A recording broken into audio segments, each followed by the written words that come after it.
Attention, attention, la Covid-19 continue de sévir. Pour vous protéger et protéger les autres, vaccinez-vous. Vous êtes âgé de 18 ans et plus, vous pouvez recevoir les doses des vaccins contre la Covid-19. Vous avez 12 ans et plus, le vaccin Pfizer peut vous être administré. Alors faites le geste qui sauve. Rendez-vous dans les postes de vaccination implantés dans les formations sanitaires de votre arrondissement et de votre commune ou appelez le 136 pour tout renseignement. Les vaccins contre la Covid-19 sont sûrs, efficaces et gratuits. Pour tout savoir sur l'épidémie de coronavirus au Bénin, rendez-vous sur le site web www.gouv.bj/coronavirus. Ceci est un message du gouvernement de la République du Bénin.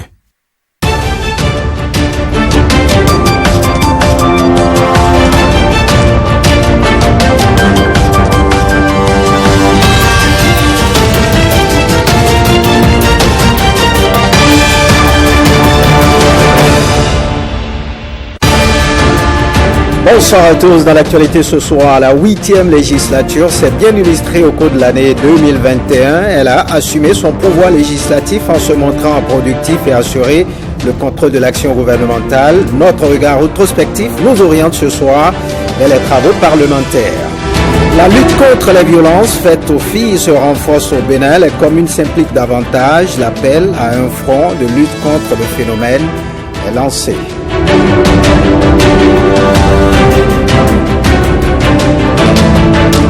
Ma culture, mon futur, un slogan que porte Harris Group. Le réseau l'a matérialisé à travers une soirée culturelle à Cotonou. Gastronomie et spectacle étaient de mise.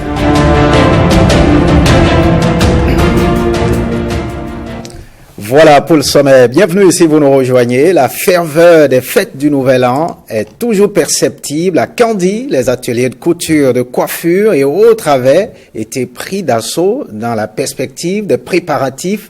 Nul ne voulait rester en marge de l'événement de 2022. Baudelaire Kantiédé et Judica Elayena ont sillonné quelques ateliers situés dans la ville de Kandy. Suivez leur reportage. 2021 est désormais du passé. Ici à Kandy, département de la Liborie, le passage à la nouvelle année s'est fait dans la joie et l'allégresse. Comme vous le savez, cette commune est fortement musulmane. Au domicile de Ayouba Adamou, fidèle musulman, on vit les premières heures de 2022 avec un sentiment de gaieté. Ceci autour d'une table bien garnie. On a pu franchir tout ce qu'il fallait franchir pour être de plein pied dans la nouvelle année, l'année 2022. C'est la grande joie. À tous les musulmans, je commence par là, parce que c'est ma famille religieuse, je leur souhaitais les vœux les meilleurs. À l'ensemble des populations béninoises, je leur souhaite aussi les vœux de bonne santé, parce que la santé est la base de tout. La fête, ce n'est pas seulement dans les maisons, dans les buvettes et boîtes de nuit de Kandy, c'est le show. La joie de voir 2022 est contagieuse. Vraiment, nous rendons grâce, nous remercions le Tout-Puissant. Vraiment, la fête, ça se passe très bien ici. Vraiment, nous sommes très contents. Nous souhaitons une bonne fête à tout le monde. Vraiment, moi j'ai vraiment un sentiment de joie. Bon, ce que moi j'aimerais souhaiter à tous les Béninois, la santé, l'argent, l'harmonie.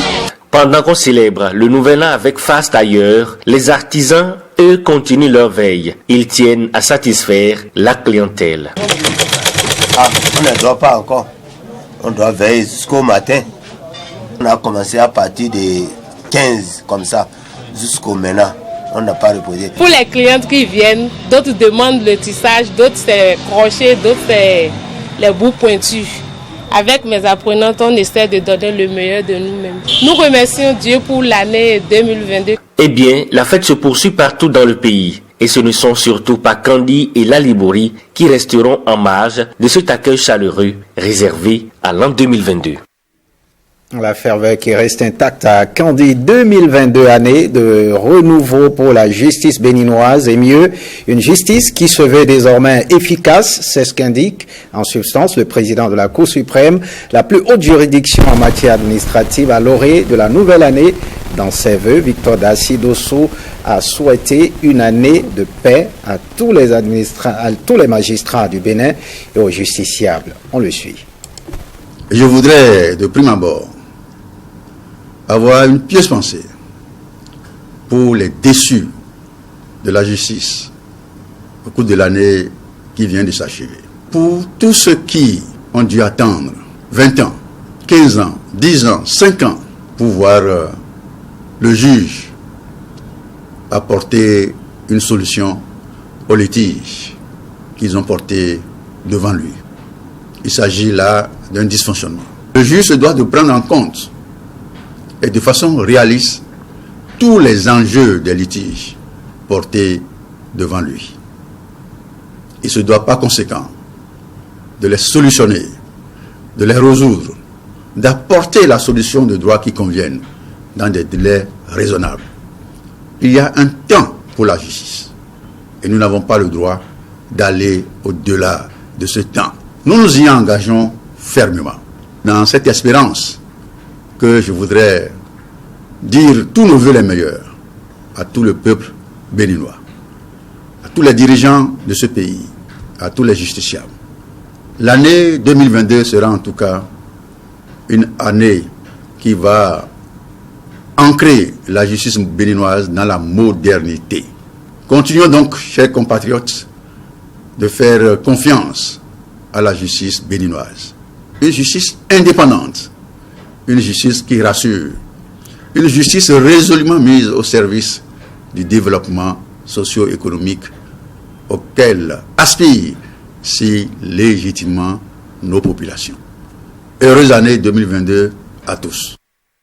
Direction le Conseil économique et social, le président de l'institution a reçu à son cabinet l'ambassadeur extraordinaire et plénipotentiaire du Bénin près le Royaume d'Arabie Saoudite, Adamba Goudou Zakari, et l'ambassadeur représentant permanent du Bénin auprès de l'Union africaine et de la République d'Éthiopie, Hervé Diokpe.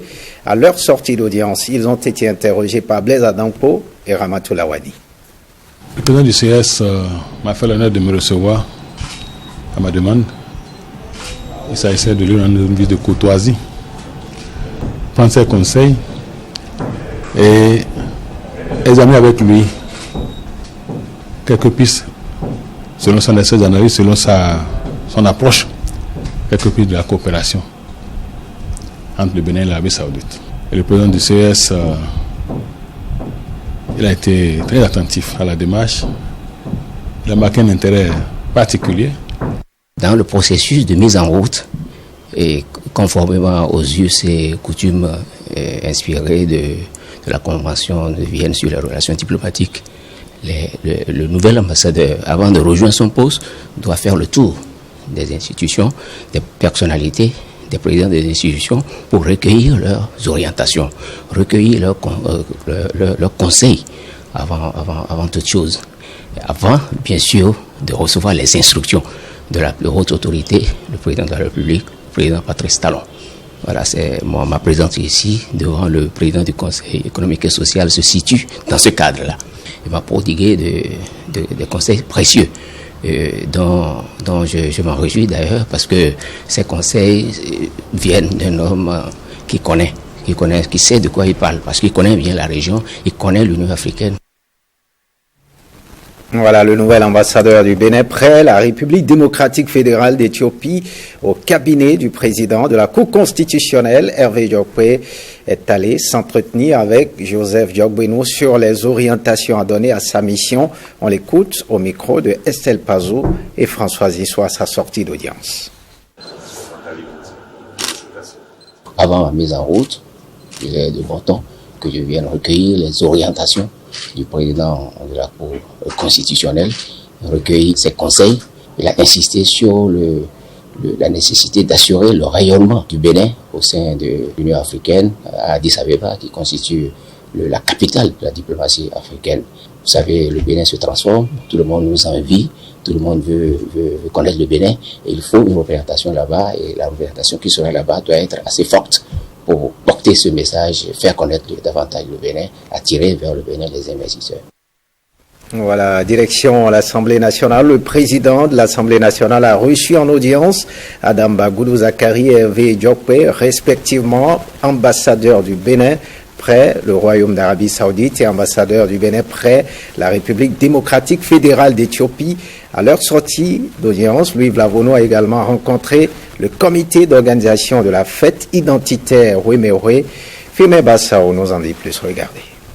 L'un des grands événements les plus attendus dans l'Ouémé au début du mois de janvier prochain est la fête identitaire Wemehwe, prévue pour se dérouler du 9 au 16 janvier 2022 à Zungué dans la commune de Dangbo.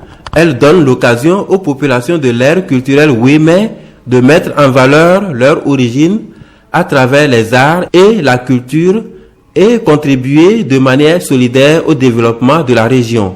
Après les rencontres avec d'autres personnalités, le comité d'organisation est venu rencontrer le président de l'Assemblée nationale pour non seulement lui présenter le programme des manifestations, mais aussi recueillir ses conseils. Nous avons parlé de la pandémie, nous en sommes tous conscients. Et nous lui avions expliqué les dispositions prises par Wemehwe et je crois que ces dispositions feront école pour les autres manifestations. Dès que nous allons fêter Wemehwe, les gens verront à la télévision toutes les dispositions prises pour la lutte contre le Covid et la distanciation, ce que nous avons mis en place. La fête aura lieu à Zungué, dans la commune de Dangbo, sur le site de l'ex-Sonia, là où on cultivait le riz avant dans la vallée. Dans la même journée du jeudi, le président de l'Assemblée nationale du Bénin, Louis Béhounou Vlavono, a reçu à son cabinet Adam Bagoudou Zakari et Hervé Diopé, respectivement ambassadeurs du Bénin près le Royaume d'Arabie Saoudite et ambassadeurs du Bénin près la République démocratique fédérale d'Éthiopie et représentant permanent auprès de l'Union africaine. Il est question des relations diplomatiques entre le Bénin et ces deux États.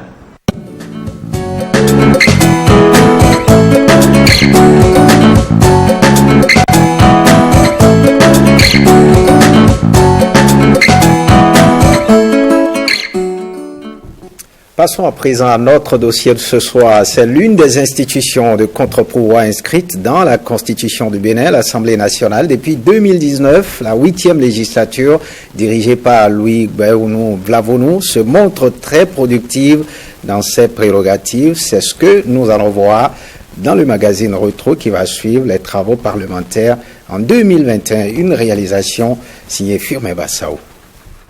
La 8e législature de l'Assemblée nationale s'est montrée plus prolifique en 2021 avec pour principaux champs de bataille l'adoption des projets et propositions de loi et le contrôle de l'action gouvernementale. Du 1er janvier au 31 décembre 2021, 17 propositions et projets de loi ont été votés par les députés pour 30 séances plénières, 3 sessions ordinaires et 3 extraordinaires. Parmi les lois votées, il faut citer la loi portant régime juridique du bail à usage d'habitation domestique en République du Bénin, votée le 7 janvier 2021. La loi portant organisation des activités pharmaceutiques en République du Bénin, votée le 12 janvier 2021. La loi portant protection du patrimoine culturel en République du Bénin, votée le 14 octobre 2021.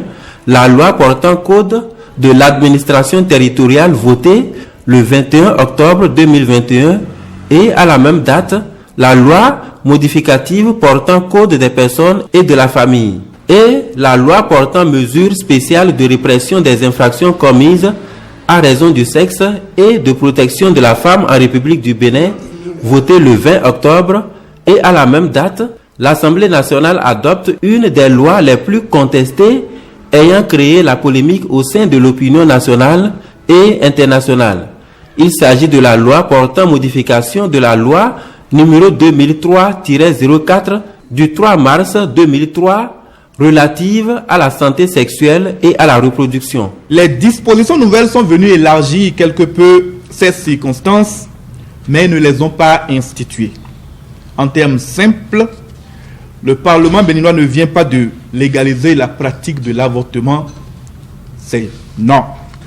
La loi de finances de l'État pour la gestion 2022, votée le 9 décembre, fait partie des dernières lois adoptées par l'Assemblée nationale en 2021. le Parlement a interpellé le gouvernement sur 14 questions, dont une d'actualité et 13 orales avec débat. Il s'agit des questions ayant trait à la récurrence des accidents sur le tronçon à Kassato-Alada, le phénomène des grossesses en milieu scolaire, le harcèlement sexuel dans le sous-secteur de l'enseignement supérieur et dans les institutions de la République, la pollution des airs et de l'air due aux cimenteries installées à Rolakodji et dans le 5e arrondissement d'Agouan-Gandan, commune de Semepodji, et la liste n'est pas exhaustive. Autre activité parlementaire, la désignation des représentants de l'Assemblée nationale devant siéger au Conseil électoral de la Commission électorale nationale autonome le 6 mai 2021, le message du président de la République sur l'état de la nation conformément aux dispositions de l'article 72 de la Constitution. L'un des plus gros chantiers à mettre également à l'actif du gouvernement et des députés de la 8e législature est le chantier de construction d'un nouveau siège de l'Assemblée nationale sur l'ancien site de l'école de la gendarmerie nationale. Une gigantesque œuvre avec toutes les commodités. Coût du projet, 27 milliards de francs CFA. Démarré le 1er avril 2021, les travaux devraient durer 30 mois. Voilà, autre fait marquant de 2021, l'athlétisme qui a connu les affres de la pandémie du coronavirus. Comme les autres disciplines sportives, les athlètes béninois étaient moins présents sur les compétitions. Néanmoins, quelques-uns ont pris part à des compétitions importantes en cette fin d'année. Le bilan est fait sur les meilleurs athlètes du pays. Hugues Sozonon nous en dit plus dans cet élément.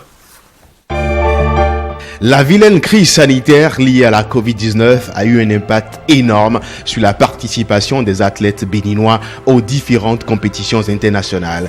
Certaines ont été annulées par les organisateurs.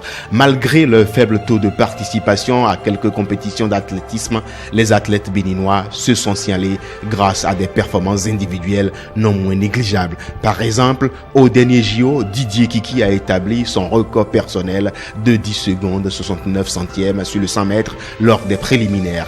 Un peu avant les JO, il avait remporté 2 médailles de bronze, une au meeting international Grand Prix de la Confédération africaine d'athlétisme à Yaoundé et la seconde au meeting international CA de Kaduna au Nigeria. En athlétisme, depuis quelques années, les dames s'illustrent mieux que les hommes.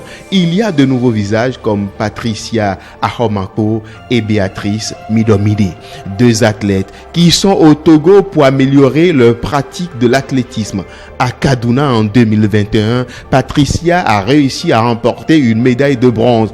Par contre, sa première compétition de l'année a été moins reluisante. Elle finit 6e dans sa série sur le 100 mètres avec un chrono de 12 secondes 60 centièmes. Soulia Tsaka a fait 3 compétitions en 2021 à cause de la Covid-19. Elle réalise un temps de 12 secondes 2 centièmes au 100 mètres à Angoulême, 54 secondes 51 centièmes sur le 400 mètres à Pontoise. Malgré la perturbation liée à la crise sanitaire, elle signe un nouveau record au 100 mètres avec 12 secondes 2 centièmes. Elle fait 54 secondes 6 centièmes sur le 400 mètres. On finit ce bilan avec les 2 figures de pro de l'athlétisme béninois. Noélie Yarigo, qui a réalisé la meilleure performance du pays dans l'histoire du 800 mètres, échoue à la porte de la finale. Elle a fait un temps en dessous de ses performances lors des premiers tours qualificatifs où elle avait terminé la course avec un chrono de 2 minutes 0 secondes 11 centièmes. Une sacrée performance tout de même dans la régularité pour un pays presque inconnu dans le Gotha de l'athlétisme mondial. Parmi les 2 athlètes les plus célèbres de ce pays de l'Afrique de l'Ouest, il y a bien évidemment Odile Aronwano. La finaliste béninoise en heptathlon a fini 15e au JO de 2021. Sur l'ensemble de ses épreuves, elle a réalisé un chrono de 2 minutes 29 secondes 5 centièmes au 800 mètres, 6 mètres 07 au saut en longueur, 43 mètres 96 au lancer de javelot. Au total, pour l'ensemble des points totalisés, 3867 points avec une 5e place après la première journée de compétition. Mais l'espoir de médaille tombe dès la 2e journée pour la béninoise. Une grosse note de satisfaction tout de même malgré son rang. Elle est la première africaine au classement de ces mondiaux. Elle reste la seule athlète du Bénin à avoir remporté une médaille d'or au championnat d'Afrique d'athlétisme. C'était à Saba au Nigeria en 2018.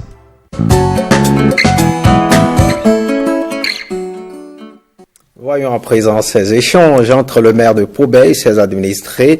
Il a abordé les questions liées aux réalisations dans le secteur de la santé. Au titre de l'année 2021, la séance de reddition de comptes a connu une forte adhésion de la population. Firmé Bassaro et Calvado Armanou. L'audience publique de reddition de comptes au titre de 2021, initiée par le conseil communal dirigé par le maire Simon Adebayo Dina, porte sur le volet santé et couvre la période de 2016 à 2020. Selon l'Organisation mondiale de la santé, une meilleure santé est essentielle au bonheur et au bien-être. Une meilleure santé contribue également de manière importante au progrès économique, puisque les populations en bonne santé vivent plus longtemps, sont plus productives et épargnent plus. Plus de 261 millions de francs CFA sont dépensés dans le secteur de la santé de 2016 à 2020. Les sources de financement sont constituées par les fonds propres de la commune et les FADEC non affectés, FADEC Santé et FADEC Covid-19. En 2018, le ministère de la Santé s'est engagé dans les réformes pouvant permettre d'assurer la qualité des soins de santé. Au nombre de ces réformes, nous pouvons citer la fermeture provisoire de toute structure sanitaire tenue par un agent non qualifié. L'état des lieux du secteur de la santé dans la commune de Pobé montre que malgré les efforts considérables fournis par les différents acteurs, dont le conseil communal, plusieurs défis restent encore à relever pour une meilleure amélioration de la qualité de l'offre et de la qualité des soins de santé. Le conseil communal n'entend pas baisser les bras. Voyons à présent cette activité. Après la finalisation de leurs activités, les responsables de l'équipe Harris Group, à travers le concept Ma Culture, Mon Futur, ont organisé à Cotonou une soirée culturelle où gastronomie et spectacle étaient de mise. Plusieurs personnalités ont pris part à cet événement. Osseni Adeleke et Ernest Etiego pour le point.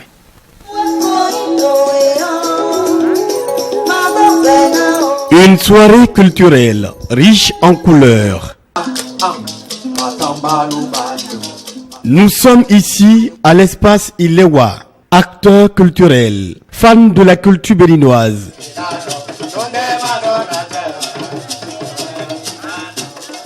Tous se sont mobilisés pour ce rendez-vous de célébration de la culture béninoise. C'est une initiative de la structure Harris Group à travers le concept Ma Culture, Mon Futur. Dans un premier temps, c'est pour corroborer d'abord l'année pour tout ce que nous avons fait jusque-là à Harris Group, parce que c'est une agence qui fait la promotion de la destination Bénin à l'international et au plan national sans concours de qui que ce soit et sans arrière-pensée. Mon souci à moi, c'est d'inculquer à nos enfants, dès le bas âge, cette culture qui est en train de mourir. Donc réinventer notre culture, ramener notre culture à travers ces enfants-là. Les personnalités présentes à cette cérémonie encouragent la promotrice. Le gouvernement soutient ce genre d'initiative, encourage tous nos compatriotes qui font en sorte que la culture béninoise vive, qu'elle voyage à travers l'espace, qu'elle aille ailleurs, conquérir le monde, faire valoir nos valeurs. Je suis tellement à l'aise que je me suis retrouvé, que ce soit dans le kaleta, dans les danses que les enfants ont eu à faire ici. Ce n'est que ces produits culturels de bonne facture qui peuvent voyager, qui peuvent faire parler de notre pays. À travers cette initiative, les enfants béninois vivant sur le territoire national et leurs frères de la diaspora peuvent découvrir ensemble des réalités de chez eux.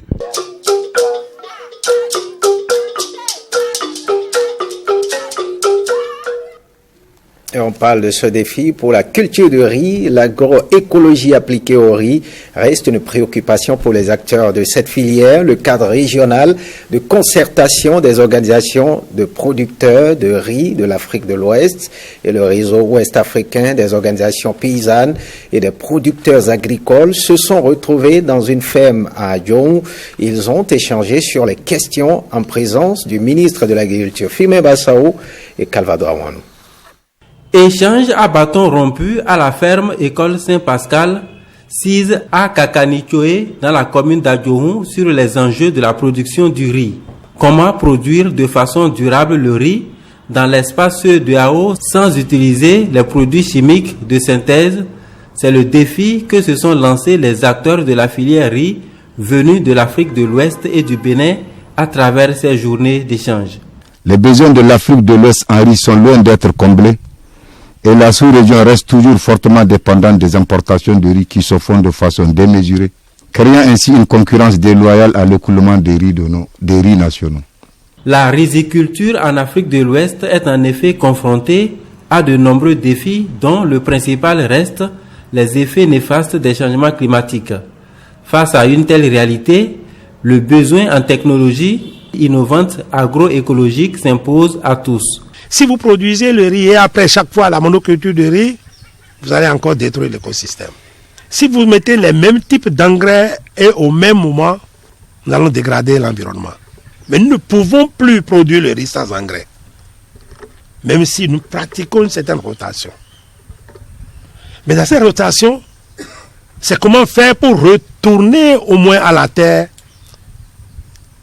la partie non consommée alimentairement et qui a permis à la plante de produire les graines que nous utilisons, Il faut restituer l'autre à la terre. Nous aurons déjà contribué à l'agroécologie. Si en plus, nous trouvons des plantes améliorantes qui permettraient de rentrer dans une certaine rotation et de redonner vie à la vie microbienne, à la fertilité de ces sols, nous aurons encore gagné. Ces journées d'échange ont permis de prendre un certain nombre de recommandations, au nombre desquelles les multi-acteurs ont souhaité qu'il y ait un modèle standard de fabrication d'engrais organiques plus facile à mettre à l'échelle de la sous-région. Voyons à présent ce combat porté par les communes, lutte contre les violences faites aux filles, et les communes du Bénin s'y engagent fortement. Le partenariat de lutte contre le mariage des enfants sollicite l'implication des communes du Bénin. L'appel à un front de lutte contre le phénomène est lancé au siège de l'Association nationale des communes du Bénin. C'était en présence des maires de la commune d'Abomey, du maire de la commune d'Abomey-Calavi, représentant le président de la NCB, William Aguiar, et Bruno Rotepo. Un conglomérat d'associations à la quête d'un front contre le mariage des filles. Un phénomène qui constitue pour l'UNICEF, le Fonds des Nations Unies pour l'enfance, l'une des pires formes de violence à l'égard des enfants. Il faut donc en finir et le PANAMEB, partenariat de lutte contre le mariage des enfants au Bénin, veut compter sur la NCB, l'Association nationale des communes du Bénin, pour y arriver. Le partenariat national contre le mariage des enfants est un mouvement mondial et la session du Bénin s'est engagée à travailler pour accompagner l'État béninois dans tout ce qu'il fait pour améliorer le mieux-être de nos enfants. C'est un combat commun, un combat pour le développement et l'avenir de notre nation. Et comme vous l'avez révélé dans votre document, la pauvreté et les inégalités sont parmi les principales causes de ce fléau. Je voudrais vous rassurer que la NCB est pleinement engagée à vos côtés pour mener la bataille en vue de l'éradication totale des mariages d'enfants et des violations des droits de l'enfant. Le PANAMEB, c'est un regroupement d'une vingtaine de structures et d'organisations de la société civile qui ont en commun la lutte contre les violences faites aux enfants, notamment aux filles. Ce journal se refait. Merci de l'avoir suivi. Bonne suite des programmes sur l'ORTB et bonne semaine à tous et à toutes.